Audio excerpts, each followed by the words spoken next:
They want you to go back. Even if you're born here, they want you to go back. As long as you're not a so-called fundamental or FBA, you need to be sent back to your country. Even Latinos who were born here, even though they're Native American, some of them have Native American in them. They say they don't care. They need to be sent back to Mexico. But they'd be the same people claiming Mexico pyramids. They'd be like, oh, do you know there's pyramids? I'm like, you telling these Mexicans to go back to their country, but y'all be the first one to claim the pyramids. I feel like that's a class issue and also like thinking like I feel like it's like because the from what I've heard from a Latino person was basically it's like they're hating on the people that do it illegal, like the legal immigrants are hating on the ones doing it illegal because it's making their life harder here. There is no such thing as an illegal immigrant. So the earlier woman was explaining that, FBA, they don't want Africans here in America, and FBA wants Africans to be shipped back home. She was just explaining that. I guess when you look at it like this, right? Because they was just talking about this also. When you look at how Creole and English kind of like correlates, like they're very similar. And then when you find out, like, well, where were the old families who spoke these two languages, and they basically evolved them? The Mortons, the Robinsons, the Williams, and all these people, right? Who may be in Florida, who may be in Georgia, like the Edwards. You look at all these old families, and it's like, if they look similar to how Africans look, right, you really can't say you want Africans to go back home. You know what I mean? Because, like, it wouldn't make sense. And the reason why it wouldn't make sense is because Africans in America, they look very similarly alike. Very similarly alike. I mean, you can't decipher differentiate between the two groups. Like, it's some Ghanaians who look African American. It's some African Americans who look Congolese. You know what I mean? Like, you can't differentiate between the two. So it's like, I know when people see me, they don't know where I come from. They don't know. You know what I mean? And like, I notice like a lot of people who have those talking points that be like, I want Africans to go back home. It's like, if you go to Mississippi, some of these rural towns, you'll see people who look African.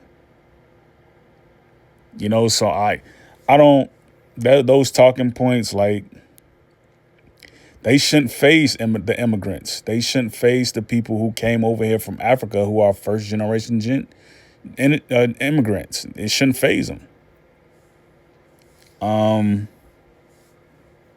Africans have to be, very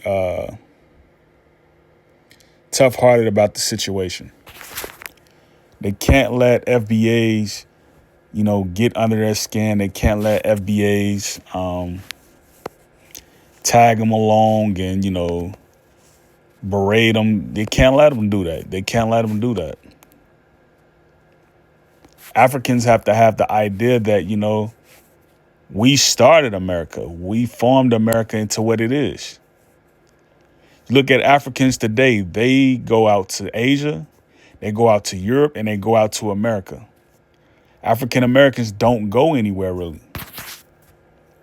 We stay here in America. We stay right here in America. We don't go to all these other places. Africans go to these other places, collect intel, and they develop the countries. So I don't know, man. Like, it's sad that they have to go through that. I kind of look at myself as, one with them. I don't look at myself as any different. The world is getting tired of xenophobia. The world is getting tired of this whole hate rhetoric. You know,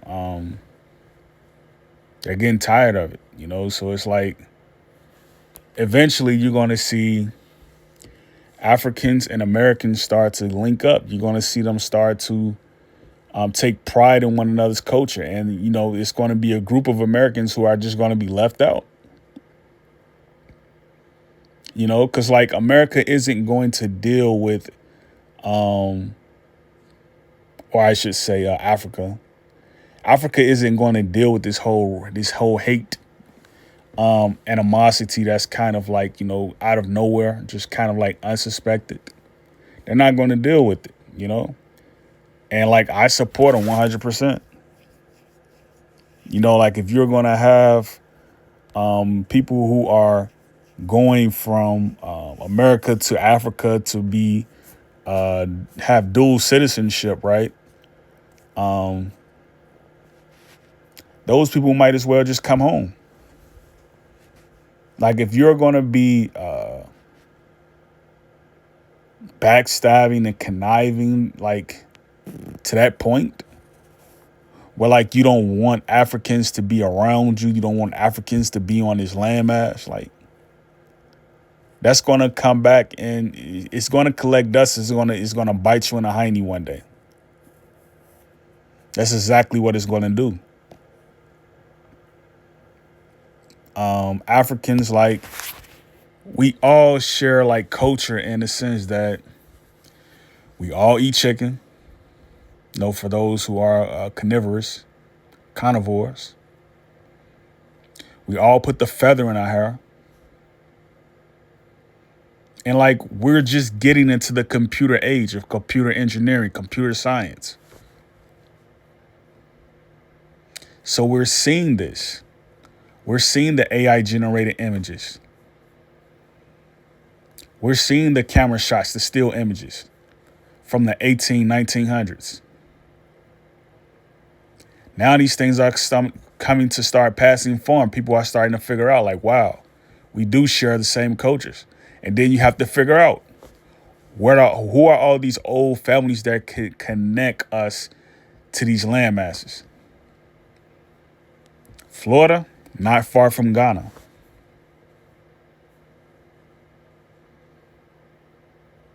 Nigeria, not far from Egypt. Egypt, not far from Turkey. Turkey, not far from India. India, not far from Japan. Vanuatu, not far from Papua New Guinea. You know, I have this writing joke that I use on Twitter, right? I made like a couple posts about it. LeBron Papua New Somalia. That's my name for LeBron James. LeBron Papua New Papua. No, LeBron Papua New Somalia. That's my name for him. You know, because he shares the phenotype with those people, right? And then when you look at him and you see where he comes from, you know, it's not hard to believe. Like, he's a Moor. He put a feather. If LeBron James was born in the 1500s, 1400s, he would be around here with feathers in his hair. Because you can just look at his physique. He's a millsteader. He's not someone who sits in the offices. Anyone who's a millsteader, who lifts things, who's a blacksmith, who's a beltsmith, these are people who wore feathers in their hair. You know? And this goes back to the argument against people who say things like, you know, well, I'm Native American and they don't have the body type to be that. You know what I mean? We're in one system right now. We were in one system before. It was between the Arabs and the Moors. Those two people. The Arab, he could walk from one end of the earth to the other end of the earth with a camel. Couldn't jump high. You know what I mean? Didn't have a vertical. You know what I mean? Like he wasn't into athletics. He was more into mathematics and science. Then you got the Moore who do all the sports, all the gymnastics, all the collegians. You're Moore. The Moore could swim from one end of the lake to the other end of the lake, one end of the sea to the other end of the sea, one end of the ocean to the other end of the ocean.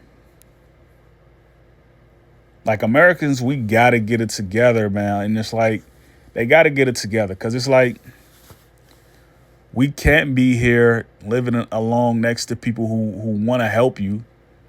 You know what I mean? They want to rise to culture with you. Sort of goes back to that saying, rise to prominence. They want to rise to culture with you, and you're just like you're being xenophobic.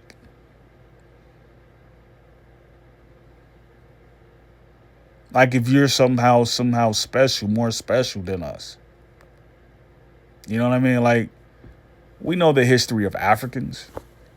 We know Africans were the first people to touch this soil.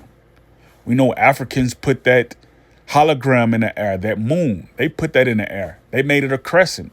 They put a star next to it. Africans did that. This is how you got your Islam, your Sufism, your Christianity, your Hebrewism.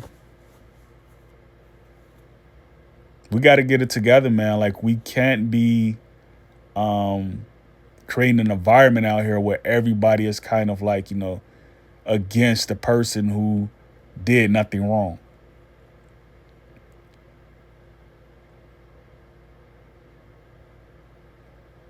I want to see Africans really I want to see Africans do what they have to do. I really want to see them do what they have to do. I don't know what Americans are going to do. I don't know, I don't know. You got the FBAs out there in California. Tariq, he's getting in the heat of the movement, and all of a sudden, a blaze of fire just strikes the counties. Everybody from California running for their lives now. You know what I mean? Like it's burnt out. Los Angeles is burnt out. I looked at some of the overhead helicopter images, and like it's terrible. They got to rebuild that city back up.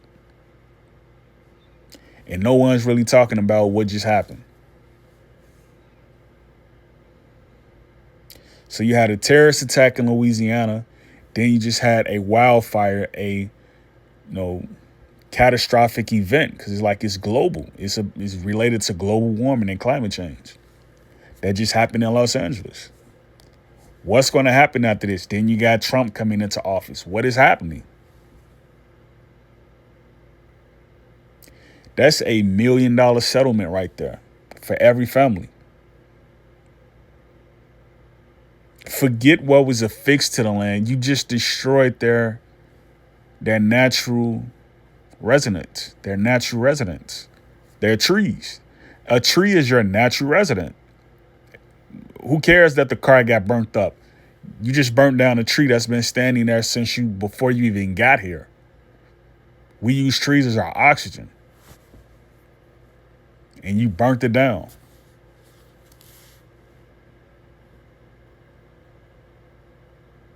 So, we're in weird times right now. I hope that everybody puts on their helmet and kind of get ready for the tackle. We're in weird times right now. I'm on the side of, Pan-Africanism. I'm on the side of globalism.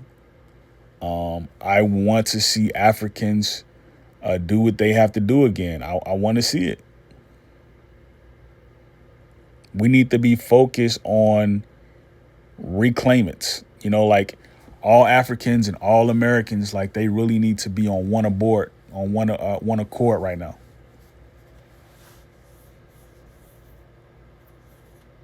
Forget the nonsense. We need to be on one accord. Of course, you're going to have some Americans who are not going to get on the board. We're cool with that. We know who the ones who are going to get on the board, and we know the ones who are not going to get on board. The ones who are going to get on the board, they're going to have a lot of similarities and to the Africans who are over here and who are abroad. We understand that, so let's just get that out the way.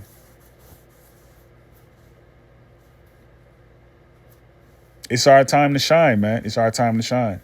Great peace, Yakoki.